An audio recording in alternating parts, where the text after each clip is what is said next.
So I'm Jim Avery. I'm the CEO of Hospice of the Piedmont. Great being here. And just before I start, I just want to say our vision, so our vision, okay, is that no one in Central Virginia would die alone or in pain. Isn't that cool? Yes. That no one in Central Virginia would die alone or in pain. But our mission, and you guys have encouraged me, is to build a world-class hospice for a world-class community. And each one of us is building this world-class pieces that we need to make it a world-class medical system. And that's pretty cool. I just love that. So I'm going to go through 4 brief points. We have 7 minutes, so let's just get to we are the only nonprofit community-based hospice in Charlottesville. The largest and the oldest in Central Virginia. I mentioned our vision and putting patients and families first. Now, what does it mean to be a non-for-profit, first of all? Why does that even matter? Well, rather than creating wealth, we can measure success by community services. We can measure success by reaching the underserved, the people that nobody else wants to reach for various reasons. In other words, we have to measure our success by the community, and now we have to partner with the community to make this vision that no one dies alone or in pain. And I'll tell you what I mean by no one in a minute. So a couple things about being a non-for-profit. So all our revenue gets reinvested in the community. No bonuses, no salespeople. We don't give cookies to doctors. As the CEO, it's really hard for me to pay for things that are not going to the bedside. That's why I go around giving talks, because this is how we get the message out. And last year we provided $358,000 in free core services and $200,000 in additional services. We measure success by what our community tells us, by our service. So we were very pleased and blessed. The Daily Progress rated us the #1, not #1 hospice, #1 nonprofit. We're the #1 hospice referral for both Martha Jefferson and UVA. But I got to tell you about our family survey.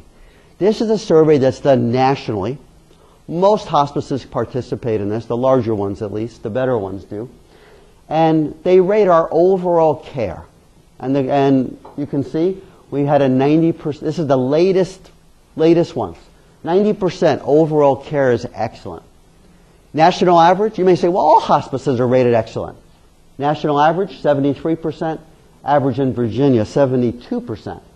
Let me give you a little more details on that. So first quarter, 2013, excellent 90%. Very good, 6.8%. Good, 3%.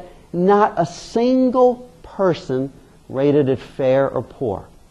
Not a single. Now you may say, if you know surveys, if you're smart, you're gonna think, oh, I get it. They probably had 9 surveys back, and this is how it worked out.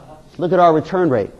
Our response rate was 42% on our survey. The national average for response rates is 25%. Meaning these numbers are valid, they're accurate, that's what we've been doing.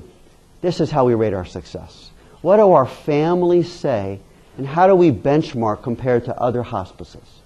The FEHC score are things you want to ask about when you go to surveys. We partner closely with our community. You know about our children's bereavement camps. We just had our camp 2 weeks ago. I was asking one of our volunteers, what did you take back from it? She said she met a 10-year-old boy who said he thought he was the only one who didn't have a father. That's what we're doing. We're saying their feelings, their relationships, their loss is real, but you're not the only one. And we bring them to these camps, and we don't charge a penny. Music by the bedside. We have the Charlottesville Symphony who sits at the bedside and plays the harp. Going to David's story, plays the harp literally at the bedside. She can match the harp to their breathing rate, and then she slows the music down, and they relax and often fall asleep. Isn't that cool? We have our therapy, massage therapy, our Journeys program, a 12-year running program for children who have lost a brother, sister, mom, or dad. I said no one, right? No one would die alone or in pain. 2 big initiatives this year, the African American community. There are unique things to that community that other hospices, they don't even want to go there. We go there because we're there for the whole community. and our hospice house. We'll talk in a second. Our other big initiative, by the way, is the other underserved group, and that's pediatrics. There's never been a dedicated pediatric program in Charlottesville. I'm saying world-class hospice for a world-class city. A world-class city needs to have children's hospice. So we're going to start that this year. It's completely philanthropy-based. Just got approved by the board 2 weeks ago, and a very exciting thing. Dedicated people, not just doing it, as best we can on the side. Hospice house. Just a second. Hospice house, we gave away $250,000. Now, if you've only lived in this community, you might think, well, every community has a hospice house, right? How many hospice houses are there, residential, licensed hospice houses in all of Virginia? 2. To have this in this community is so special, but the reason communities don't have it, we lose, I don't say lose, we invest in our community $250,000 every year. In other words, do you remember the homeless man who played the harmonica down? Well, he died at our hospice house. You know what he told us? He said it was the first time he was in a place that had clean sheets every day, where he knew somebody wasn't going to steal his shoes. And then our hospice house is across from that Presbyterian church, He could see the steeple, and the nurse said he looked at the steeple and he said, I feel like I'm in heaven already. The hospice house, a very special place if you haven't been there. We're the largest and the oldest. I don't want to go through all this, but we've been here for 33 years. We're the second largest hospice in Virginia. We're the only hospice with a full-time medical director. 16% of our patient care hours are provided by our volunteer program. Veterans program, new update last week, level 3 veterans. How many hospices in all of Virginia are level 3? We honor veterans? 4. In the whole state. What does that mean? We recognize them. We do ceremonies at the bedside. We have a veteran-to-veteran volunteer program where if they're a veteran, you may not know this. So I'm a physician. I'm a pulmonologist. When I was in practice and people came to me, what bothered them were the things that people were doing to them. Their boss, the government, their wife, their husband, their kids. You know what bothers people who are dying? The things they did to others. People often, as a physician, I go out and they'll tell me about their affairs or about this or about their child. Our veterans have special needs at the end of life. But they won't tell their pastor. They may not even tell me, their physician. But they will tell another veteran. So we match veterans to the program, a very unique program that we're very proud of. And that just happened last week where we became level 3. How big are we? We cover 9 counties around here. Last year, let me give you an idea how big we are. If I took all of our patients, put them on a bus, drove them, the ones that we're seeing today, drove them to the new Martha Jefferson Hospital, we would fill up every single bed in that hospital, every single bed in their emergency room. The bus would still have more people on it. We'd have to drive to UVA and put a couple in their emergency room. People think hospice is small because we're in this little office, but we're out there. People are in their home that we're seeing. Last year we drove 660,000 miles. That's the distance from the Earth to the Moon, back to the Earth. Hate to do this to you, back to the Moon. I'm leaving you on the Moon. But that's how many miles we've driven. I'll skip some of these things, but it's a very unique thing. And again, our dream that no one dies alone, no one dies of pain. No one, we've said. We are looking for the underserved. We're not looking for the people who give donations.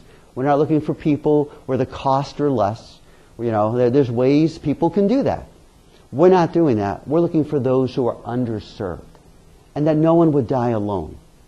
I've had 11 kidney stones, okay? The worst kidney stone was the time, and when I have them, I like the kids to come. They come, and they used to run the Blockbuster, get me a movie. My wife knocks on the door, and I groan when they go near, so I get more sympathy. The worst stone was once the kids and Jan were gone. I'm in the house by myself with this kidney stone. I was literally ready to throw myself off the banister. It was unbearable. What would it be like to die alone? I can't even imagine. And in pain. And when we say pain, anyway, referrals come from everybody, anybody, any one of you here. If you see a patient who you think might be less than 6 months, you call us. Anybody can make a referral. We'll call the doc. We'll see if he agrees. And if nothing else, they meet us and they find hospice is not about taking away stuff, it's about adding stuff. I'm not going to read this because I'm getting short on time, but and what we mean by pain is we don't mean just physical pain. Go way beyond that. We're talking about social pain, alienation, isolation, psychological pain, depression, anxiety, spiritual pain. How did I get here? Why is God doing this? We have chaplains, social workers, and nurse and physicians visit every single patient. Sister Lee Saunders, who founded Hospice in the Piedmont, was instrumental, was one of the keys. And then, I'm going fast because time is limited, we put our patients and families first. This is a key difference between us and the hospitals, us and doctors, and I think us and every other medical system. My mom was just in the hospital, had a hip replacement, right? So I call, she's down in Florida, I call, and they're like, can't give any information, HIPAA, all this stuff, right? We put the patient and family in the center. When our nurses visit, they're not just visiting for the patient, they're visiting for the family. When our chaplains come and pray with people, they don't just pray with the patient. They're praying with the husband, and they're praying with the daughter. And our therapists, they're working with the grandchildren. It's not about just the patient. It's the patient and the family. That's the key. And then we have all these people circling around that are doing that. So, the only nonprofit community-based hospice in Charlottesville, the largest, the oldest. We have this vision that we are living. That's the key. And we put our patients and our families first, always. That's what we believe. So let me end right there. I made it. Yep. 30 seconds to spare.